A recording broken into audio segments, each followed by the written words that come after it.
It was 7:30 a.m. when Jacob Matthews opened his eyes to the soft glow of sunlight filtering through the blinds. Today wasn't just any ordinary Thursday. It was the day of the most important presentation of his career. His heart pounded in anticipation, a strange mixture of anxiety and adrenaline fueling his every move. Jacob wasn't new to public speaking, but this wasn't some weekly team meeting.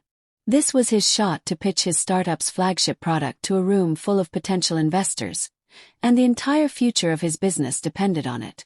As he dragged himself out of bed, his wife Lauren handed him a mug of coffee. "You've got this," she said with a reassuring smile. Jacob tried to smile back but felt the weight of pressure clouding his expression. He had rehearsed every word of the presentation 100 times, recorded himself delivering it, and practiced his timing down to the second. But something still didn't feel right. There was a stiffness, a lack of connection. He wasn't sure what he was missing, but he knew it mattered. After dropping his daughter off at school, Jacob drove to the downtown co-working space where he and his small team worked. As he entered the glass-walled conference room, his co-founder and best friend, Marcus Hill, was already there setting up the projector. "You look like you saw a ghost," Marcus joked. "I feel like I'm about to deliver a eulogy for our company," Jacob replied with a nervous chuckle. Marcus looked up from the HDMI cables and gave him a serious look. "You know your content, Jake. What you need now isn't more facts, it's presence. You've got to connect. Remember when we pitched at that tech meetup 2 years ago? You were electric because you spoke from the heart. These investors don't just want numbers. They want vision, passion, and someone they can believe in." Jacob nodded slowly. Marcus was right. A presentation wasn't about showing off how much you knew. It was about how you made the audience feel. At 10 a.m., Jacob stood in front of a semicircle of chairs filled with potential investors. Some were familiar faces from LinkedIn, others complete strangers. His palms were damp. His mouth felt dry. But then he saw Lauren at the back of the room, giving him a thumbs up. That tiny gesture grounded him. He began with a story. 5 years ago, I lost my father to a misdiagnosis. A simple health issue snowballed into a tragedy because of delayed lab results and poor data sharing. That loss didn't just break my heart. It lit a fire in me.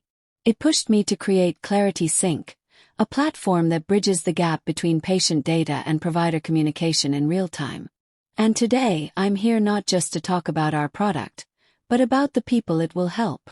A silence fell over the room, not the kind that chokes a speaker's confidence, but the kind that says, "We're listening." Jacob took a breath, stepped away from the podium, and walked slowly toward the center of the room. He made eye contact with a few investors, letting his voice soften. "You see, the best presentations aren't lectures. They're conversations. Ones where you feel like the speaker is talking directly to you. So that's how I'd like to spend the next 15 minutes. Not throwing data at you, but taking you on a journey of what this product is, who it's for, and why it matters." With every slide he showed, he brought it back to a human story. A mother managing her child's care plan, a nurse struggling with fragmented systems, a doctor exhausted by disjointed files.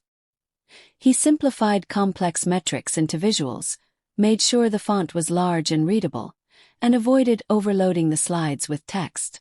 Instead of memorizing a script, he knew his points so well he could speak naturally, adjusting to the energy of the room. When someone raised a question mid-pitch, he welcomed it, weaving the answer into the flow without skipping a beat. Jacob wrapped up the presentation not with a hard sell, but with a heartfelt appeal. "We're not just looking for funding. We're looking for partners who believe that healthcare shouldn't fail people the way it failed my father. If that's you, we'd be honored to have you on this journey." As he stepped back, a few of the investors clapped, not a standing ovation but genuine, engaged applause. He saw nods, thoughtful expressions, and a few smiles. His body relaxed. He had done it. Back in the hallway, Marcus gave him a high five. "That was your best one yet. You found your rhythm." Later that afternoon, Jacob sat down with his team to reflect on what had worked. He realized that the best way to give a presentation had little to do with fancy effects or robotic polish. It had everything to do with knowing your audience, telling a story, and being real. He noted the key things he'd discovered through this experience. First, preparation mattered, but so did flexibility. Jacob had overprepared initially, memorizing his lines like a script. That only made him sound robotic. But once he knew his material inside and out, he could focus on delivering it with genuine emotion. Second, visuals were there to support him, not replace him. He kept his slides clean, used impactful images, and avoided text-heavy bullet points. The goal was to guide attention, not overload it. Third, connection was everything. He used his eyes, voice tone, and body language to create a bond with the audience. Walking away from the podium and moving closer to the crowd made him seem more approachable and confident. Fourth, storytelling won hearts. Rather than just talking about features and benefits, Jacob shared real-life scenarios that brought his message to life. People remember stories more than stats. And lastly, he learned that authenticity was the secret ingredient. Investors weren't just investing in a product. They were investing in him, in his drive, in his passion. Once he let go of the fear of looking perfect and focused on being honest, the magic happened. Later that month, Clarity Sync received 3 term sheets from top-tier investors. They chose one that offered not only funding but mentorship, helping them scale faster than they imagined. A year later, Jacob stood on a much larger stage at a national healthcare innovation conference. This time, he was delivering a keynote speech in front of thousands. As the crowd buzzed and the lights dimmed, Jacob smiled to himself.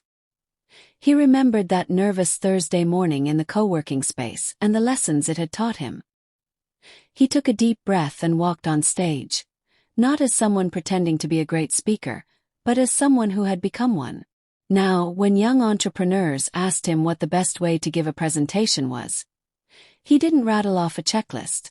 He told them a story about a man who turned his pain into purpose, learned to speak from the heart, and discovered that the best presentations aren't perfect, they're human. In the end, a great presentation isn't about slides, stats, or even smooth delivery. It's about clarity, connection, and courage. And Jacob Matthews embodied all 3.